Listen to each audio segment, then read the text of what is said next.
السلام عليكم. في حالة الحروب تتعدد الوسائل وتتنوع الطرق في استخدام الأسلحة. فضلا عن الأسلحة المدمرة والفتاكة، هناك سلاح الكلمة، سلاح الإعلام، وسلاح الفن.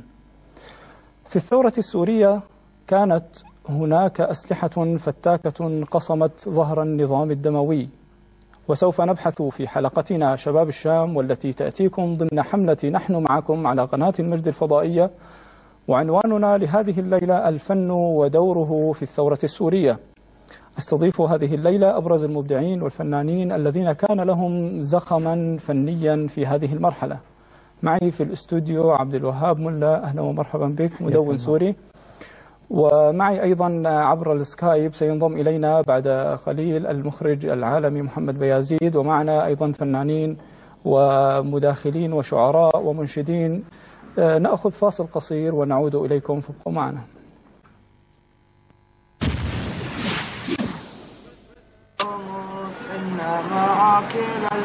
أخذ أبو سطيف، هات أبو أحمد. أهلين أبو أحمد. أهلين أبو سطيف، شلونك؟ والله الحمد لله. إيش عم تسوي هون؟ والله خلاص قررت أعتصم لك يا أبو أحمد، هذا النظام ما عم بيجي معه نتيجة إلا هيك. اعتصم لحالك هيك لحالك؟ إيه بكرة بيجي واحد من هون اثنين ثلاثة بنصير إن شاء الله، بعدين هلا فرصة. إيه؟ هلا جايين المراقبين. أيوه. هلا مع المراقبين خلي يشوفوا، استغلنا الفرصة يعني. قوم ابني قوم الله يرضى عليك، لك هذول ما بيعرفوا لا مراقبين ولا بيعرفوا الله، سائلين عن مراقبين. قوم حجي قوم. لا أبو أحمد، إيش عم تقول أنت؟ لك قوم أبو سطيف قوم حباب قوم. ما خرج. لا تركك على راحتك، لا تركك على راحتك. أنا هون. يا حمص حنا يا مان الله يا مان الله. الله أكبر. لا إله إلا الله. بعدك أبو سطيف حبيبي. حبيبي ضربوني لك يا أبو أحمد، ضربوني. ما بخافوا الله. تعال يا أبو سطيف. ما بخافوا الله، ضربوني. لا بيعرفوا هدول لا الله ولا مراقبين. لا حول ولا قوة. لا تاخذوني من هون، بدي اضل هون، يا بعيش هون يا بموت هون لا يسقط النظام. أبو سطيف، الله أكبر الله أكبر، وأنا معك أبو سطيف.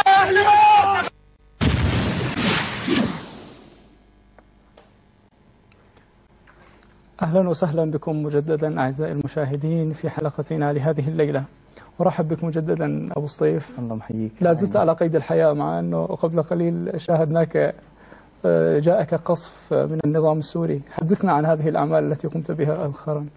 أول شيء تحية لك جعفر، وتحية لقناة المجد، تحية لكل السادة المشاهدين، الرحمة لشهدائنا، الحرية لمعتقلينا، والشفاء العاجل إن شاء الله لجرحانا إن شاء الله. المشاهد هي بدايتها كانت إنه في شيء لازم نعبر عنه، شيء لازم نعمله لنوصل رسالة كشاب سوري، إنه في كلام بده يطلع. فبأي طريقة كانت، قبل كنت متوجه للتدوين لمرحلة ما بعدين خلص سكتونا. قبل الثورة هل كنت تستطيع أن تتكلم أو تعبر؟ قبل الثورة كان التعبير، لكن بإيحاءات بسيطة، يعني ما بتحسن لا تستطيع تزود، ما بتحسن تاخذ أكثر من الحدود الموضوعة. كأي شاب إنه في مشاعر لازم تطلع، في أحاسيس لازم تطلع، في كلام لازم يقول. فحاولت أنا من خلال الأعمال هاي بطريقة ما، بطريقة بسيطة قدر الإمكان إنه نوصل الرسالة تبعيتنا، إن نكون مع الناس قدر الإمكان، نعبر عن فئة كتير كبيرة. موضوع كمان إنه ندخل البسمة لقلوب الناس، هي كتير شيء يعني نعطيهم جرعة من التفاؤل، جرعة من الأمل، لأنه نكفي الطريقة تبعيتنا. بداية كانت أعمالك كلها أعمال بدائية، يعني لم يكن لديك استوديو ولا لديك كاميرات. كيف استطعت أن تكسر هذا الحاجز وتطور أعمالك؟ هلا في شغلة تعلمناها من زمان، كانت إنه ما خرج من اللسان ما عد الآذان، وما خرج من القلب مكانه مصبه في القلب. كانت بداية الأعمال هذه فقط إنه عبارة عن إنه أحاسيس توصل للناس، فما كانت تهمني موضوع كتير التصوير والاضاءات وهذه الاشياء، بكفي انه انا في رساله جواتي توصل للناس. ما كانت شيء حتى وان كان بكاميرا الجوال. هذا الشيء طبعا تعلمناه نحن من فنانين الثوره الحقيقيين، الناس اللي بالمظاهرات لما ما توقفوا انه انتظروا لتكون في اجهزه بس لانه تبث المظاهرات، ليكون في او مونتاج او اشياء، بكفي تنتقل الصوره، بكفي ينتقل الاحساس، وبساطه الاشياء دوما بتصنع فرق منيح بالاشياء توصل. نعم. الرسالة التي أردت أن ترسلها من خلال أعمالك هذه إلى من وكيف خرجت يعني؟ الرسالة موجهة لشريحتين. هلا أول شيء كانت الأعمال هي عبارة عن إسقاطات، يعني ما في بالأعمال شيء بشكل مباشر حديث عن شيء مباشر، كلها كانت عبارة عن إسقاطات تخلي الشخص اللي عم يشوف الأعمال هو اللي يتخيل يكون معي بالحالة اللي أنا فيها، يكون معي، يكون إحساسه نفس الإحساس اللي أنا عم كون فيه. الهدف الثاني والرسالة الثانية من هذه الأعمال كانت إنه تكون أعمال يعني مرسلة إلى النظام؟ لا غير مرسلة إلى النظام. المشاهد السوري أو المتابع للثورة، الشخص اللي بالثورة على مدى من الصبح للمساء إنه ما عم يشوف غير قتل وذبح وتشريد عم يشوف هاي الأشياء هذه كلها عم تعمل شيء، عم تعمل شيء سلبي. هذه الأعمال كانت مهمتها أنه قدر الإمكان تعطيهم جرعة تفاؤل، تعطيهم جرعة أمل، لأنه نكفي طريقنا نظهر الجانب الحلو من الثورة تبعيتنا. أيوة تمام. هذه كانت الرسالة تبعيت الأعمال إلى المتظاهرين، دعم ومؤازرة، موجهة كانت دعم لوجستي خلينا نقول، كانت موجهة هي لشباب الثورة. واحد. الفئة الثانية هي الفئة الصامتة من الشعب السوري، نوعا ما أنا حسيت في تأثر كثير، في تجاوب مع الأعمال كونها ما بتمسهم هن بشكل مباشر، إسقاطات. هل لمست أثر يعني أثر ملموس لهذه الأعمال التي قمت بها؟ الحمد لله جدا الحمد لله. أخي عبد الوهاب، الأعمال، أبرز الأعمال التي نشطت بها يعني تمثيلية أم إنشادي غنائي، ما هي الأعمال التي نشطت بها في الفترة الأخيرة؟ صراحة أنه كانت آخر شيء أنا كنت مركز على الفيديوهات كان لها أثر أكبر. إلى أثر أكبر من الإنشادي؟ نوعا ما، لأنه ما شاء الله يعني تلاحظ هذا في عدد مشاهدات مثلا؟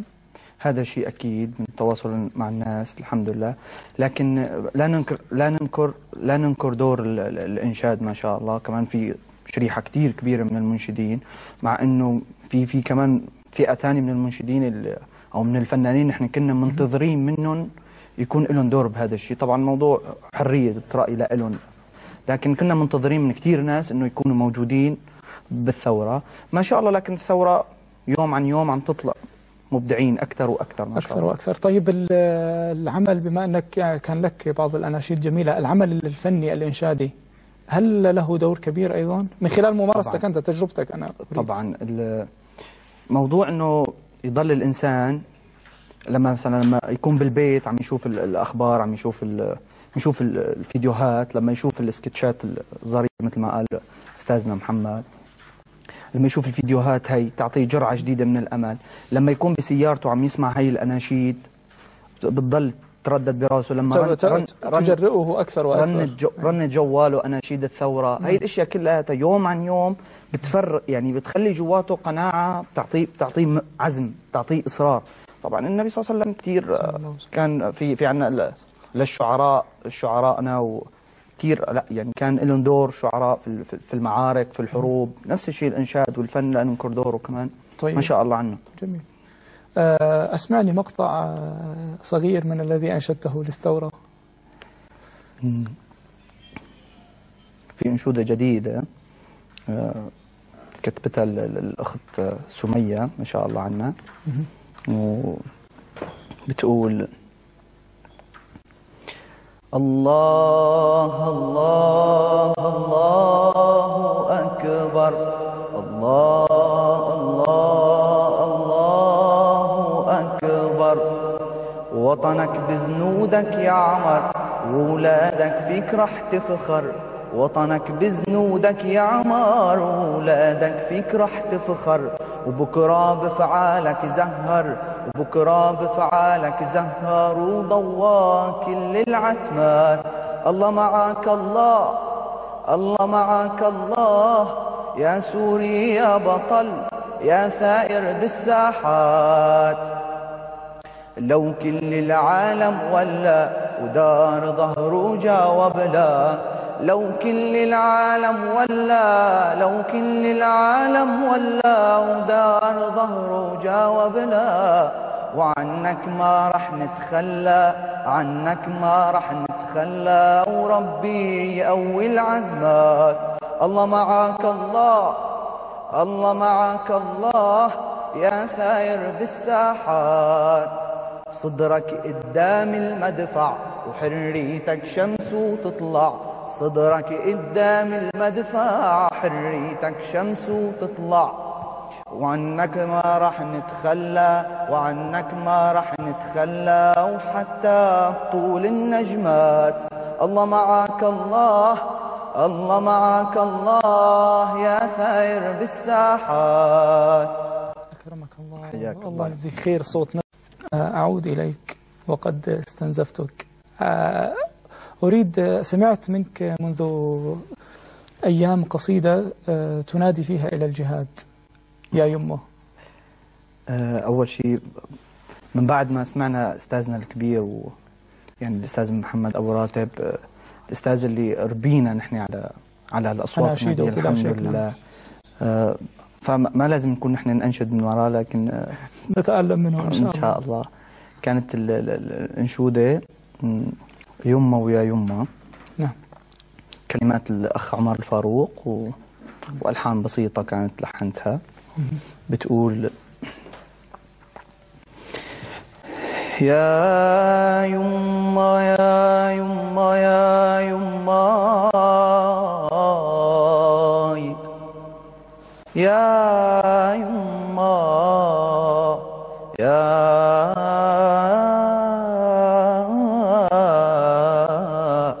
يما يما ويا يما هات الرشاشي، طلبتني الجنة من الصبح ماشي، قالت لي مصوب على الحراشي، قلت لها مصوب انصرها الدينا.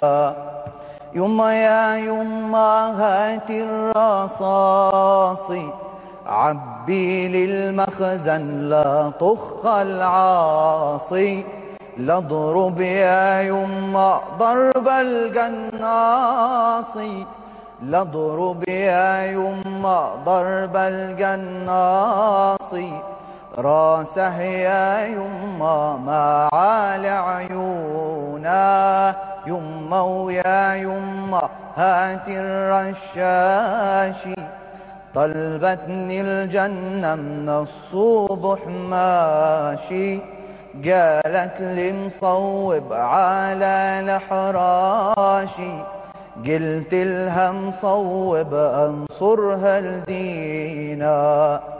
يما يا يما محلى الكتيوشة، على كتف السوري بدل الخرطوشة، قالت لي يما لا تعمل طوشة، قالت لي يما لا تعمل طوشة، قلت لها عامل والحامي الله. يما ويا يما هاتي الرشاشي، طلبتني الجنة من الصبح ماشي، قالت لي مصوب على الحراشي، قلت لها مصوب انصرها الدينا.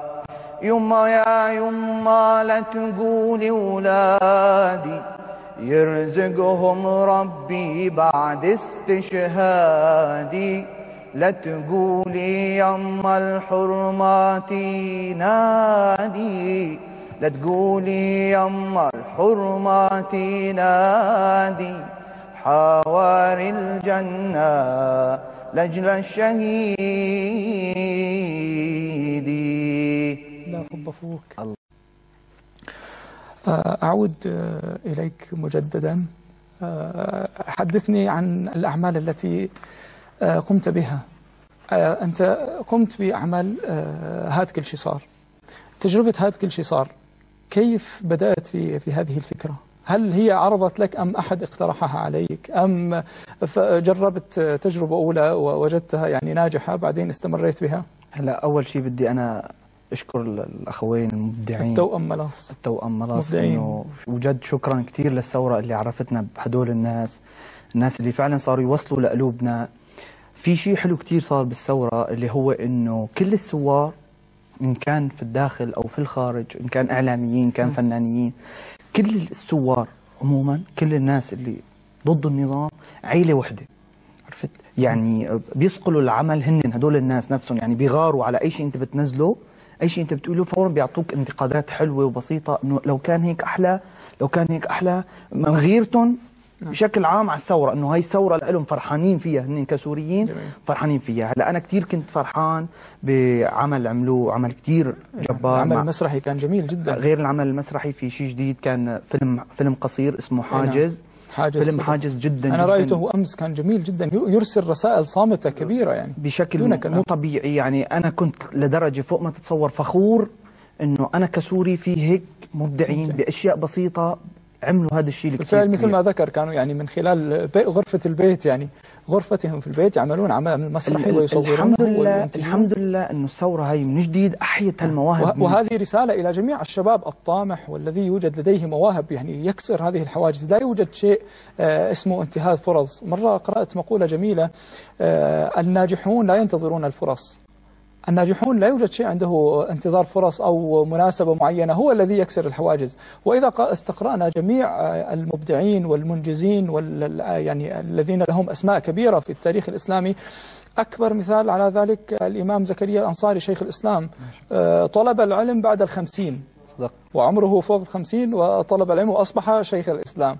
وكان يعني فهذه رسالة كبيرة إلى جميع الشباب أنه لا يوجد شيء اسمه انتظار فرص، ولا يوجد شيء أنني هناك عقبات في حياتي على الجميع أن يكسرها. أخذ فاصل قصير مع قصيدة جميلة ورائعة، ابقوا معنا بعد الفاصل.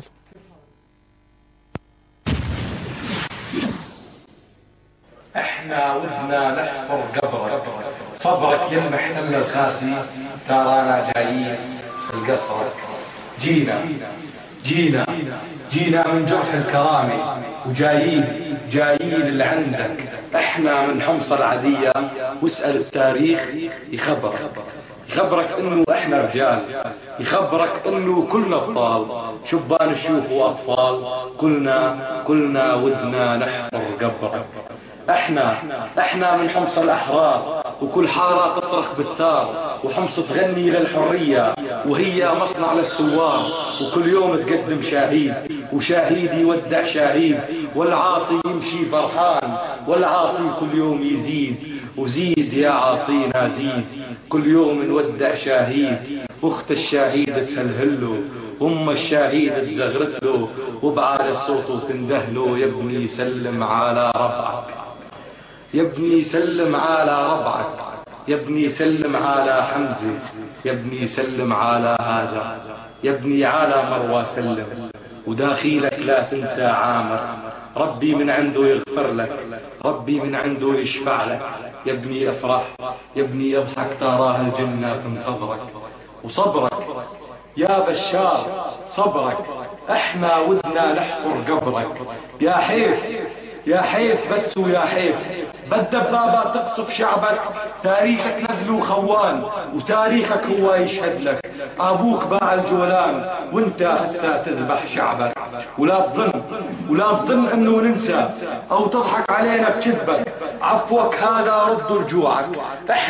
احنا من يعفو عن مثلك. ما سمعت الناس تنادي وبعالي الصوت وتصرخ لك: ما منحبك ارحل ولي انت وحزبك. عفوك هذا ما عاد ينفع، عفوك هذا ما عاد ينفع. الحرية نجم يلمع، الحرية شمس تسطع. اسمع مني أنا أقول لك، اسمع مني أنا أعلمك. عفوك هذا ما عاد ينفع، وبصدري أقابل مدفع. يلا أرحل، يلا ولي عنا عن حزبك.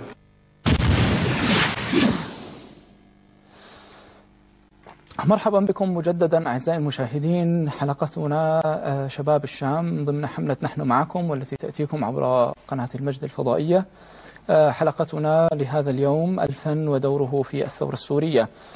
سمعنا إلى قصيدة جميلة ورائعة من خالد أبو صلاح، وأنوه أن خالد أبو صلاح ليس سياسي فحسب، والذي أظهرته السياسية هي الأمور التي رآها في حمص، وهو شاعر وخريج أدب عربي، نوجه له تحية ونسأل الله أن يحفظه ويحفظ جميع أهلنا في حمك. أعود لك، أحببت أن تعلق على قصيدة خالد أبو صلاح.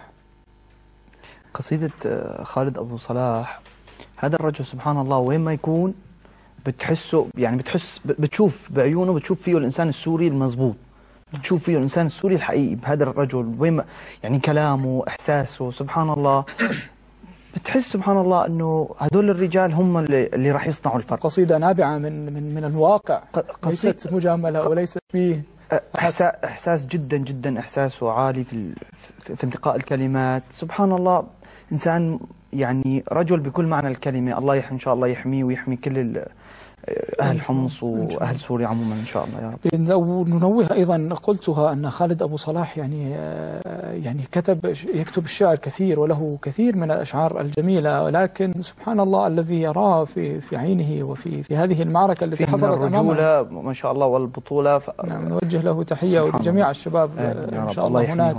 طيب، لدينا فاصل لقصيدة، بما أن ذكرنا حمص وتكلمنا عن حمص، هنا حمص. فاصل ونعود، فابقوا معنا.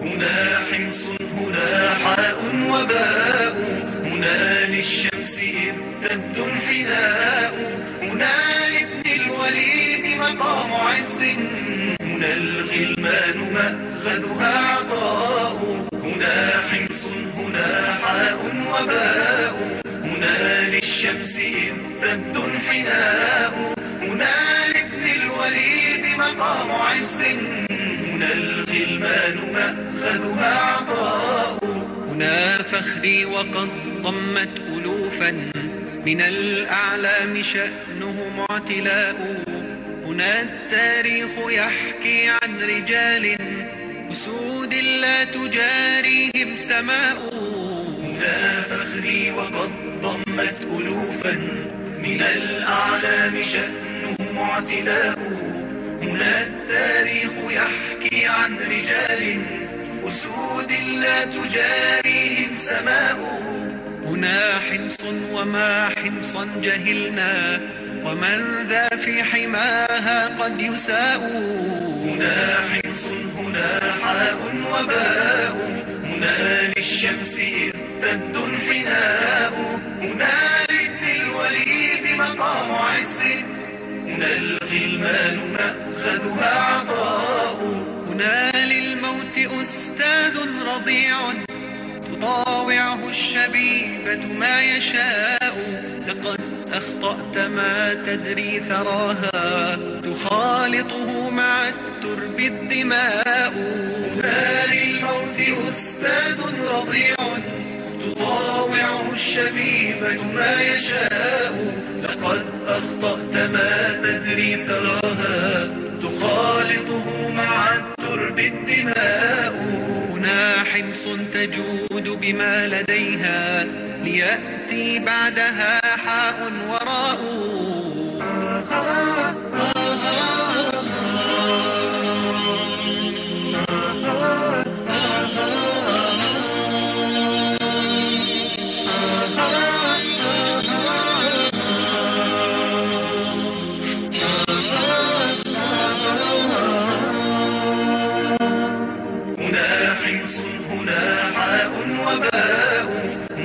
للشمس إذ تبدو انحناء، هنا لابن الوليد مقام عز، هنا الغلمان مأخذها عطاء، فقولوا للطغاة إذا تناسوا بأن السيف للباغي دواء، وسيف الله في حمص مقيم، وبتار إذا جاء القضاء، ومن نصر الطغاة على شعوب يداس والهوان لهم خباء، سيفنى كل حي بعد هذا، ويبقى الذكر والذكرى بقاء، وتبقى الأرض تحكي أن حمصا هنا كانت ولن يفنى الوفاء.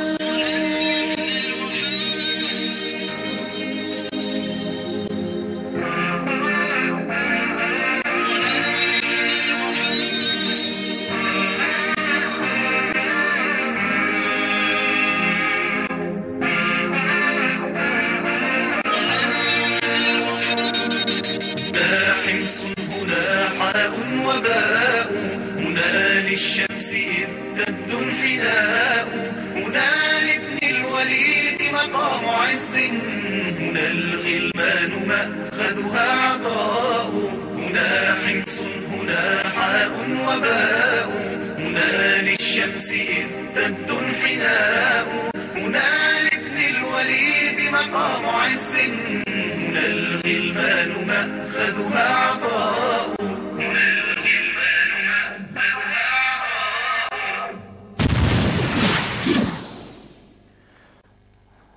مرحبا بكم مجددا أعزائي المشاهدين. حلقتنا لهذه الليلة من شباب الشام، الفن ودوره في الثورة السورية. كان لك تعليق بسيط على الأغنية الأنشودة؟ ما شاء الله عمار النجار. نعم، من إنشاد ما شاء الله عمار، جدا جدا مؤثرة ومن كلماتي القصيدة كانت. أنا عرفت مؤخرا أنه من كلماتك، بس أنه من جد شكرا لكم، الله يعطيكم العافية. هذا جهد المقل يعني لكل الناس اللي عم تشتغل. أنا يعني جدا جدا الكلمات هي إلى وقع في القلوب، لكن ما شاء الله حتى يعني لما تشوف حمص، تشوف الساروت، تشوف شهدائنا، تشوف هالناس هالأبطال هدول، بتحس إنه في حاليا ثورة شعب، ثورة عظيمة مثل ما قال هنا للموت أستاذ رضيع تطاوعه الشبيبة ما يشاء. الحمد لله. والقى أيضا فيها لقد أخطأت ما تدري ثراها. أستاذ أبو الصيف، سأختم معك، لم يبقى لي كثير من الوقت، لذلك أريد يعني رسالة أخيرة ترسلها إلى الشارع السوري، إلى الشعب السوري المتظاهرون. ماذا لديك؟ نقول لهم انه الحمد لله رب العالمين، نحن لحد الان يعني نحن اللي عم نستمد القوه منهم. ما شاء الله الاصرار اللي عندهم، العزيمه اللي عندهم، يعني عم يصدروها لنا. نحن عم نستمد منهم. شعب مذهل بهذا الشكل، شعب يعني مبهر بالابداعات اللي طلعت.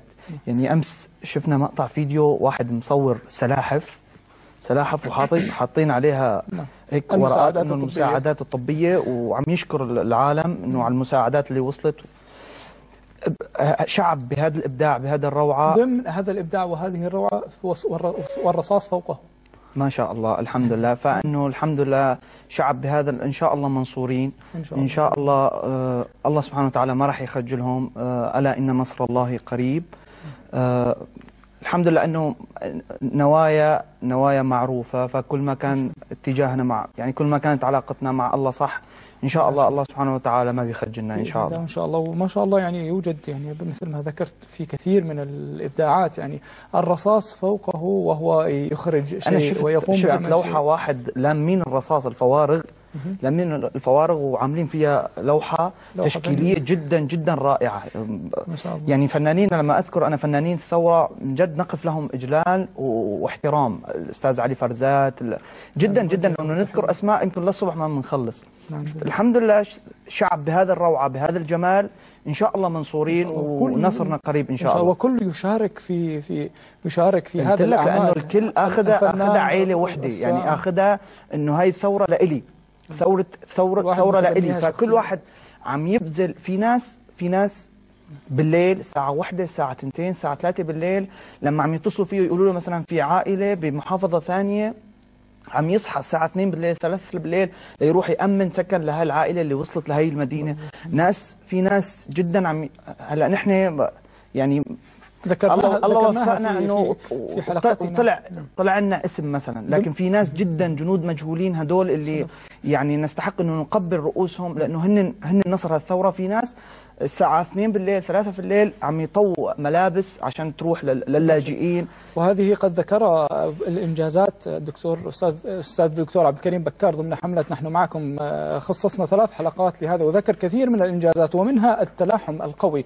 لم يبقى لي إلا أن أشكرك وأشكر الذين كانوا معنا، المخرج محمد بيازيد والمنشد الكبير محمد أبو راتب والفنانين التوأم ملص والمنشد يحيى حوا والشاعرة بيان حوا، وأشكرك أبو الصيف على حضورك معنا هنا، وأشكر أيضا شكر خاص للفريق الذي قام بتنفيذ هذا البرنامج، وشكر للمخرج المهندس الفاضل سليمان الذي قام بإخراج هذه الحلقة، وجميع الشباب الذين ساعدونا في إعداد هذه الحلقة، والأخ بشر أسامة وجميع الذين يتابعونا من الخلف بشكل كبير. شكرا لكم وإلى حلقة قادمة، والسلام عليكم ورحمة الله وبركاته.